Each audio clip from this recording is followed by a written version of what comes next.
Hey guys, it's George Apple here, and today I just want to make a quick video saying that some apparent MacBook Pro 13-inch 2012 specs have been leaked coming out of a Chinese forum site. So this packaging specs list shows that there will be a i5 Ivy Bridge 2.5 GHz dual-core processor. This is a baseline model, and it will have a 4 GB of RAM, which is standard on most Macs right now, and 1600 MHz DDR3 SD RAM. It will also have the 13.3-inch display, which will have 1280 by 800 resolution, which is the same standard resolution as we have right now.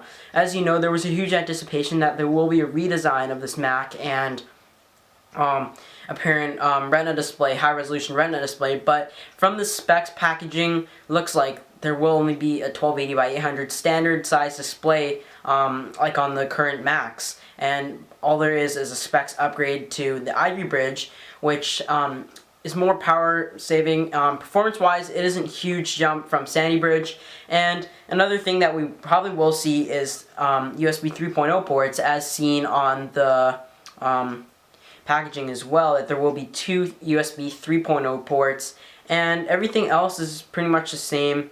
Will stay the same. A Bluetooth 4.0, pretty standard. So overall, from this picture here, it pretty much only tells us that there will be a new Ivy Bridge and just a regular Mac upgrade that happens every so often when the new processors come out. Just a standard specs upgrade, but nothing big, as we anticipated a huge redesign of the new Macs and a possible Apple taking out the MacBook Pro name and making it a MacBook, thinner, possibly an Air redesign, a Retina display, an iMac touchscreen even.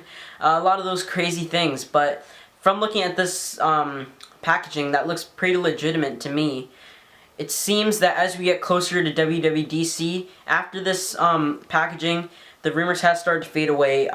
You still probably can have a little bit of hope for that, as this may not be real, but as of now, I kind of have to say that, in my opinion, I think that they will go ahead and just upgrade the specs for now, and we're going to have to wait a little longer for a MacBook Pro Retina display. So that's pretty much it for this video. Thanks for watching. I'll see you in my next one.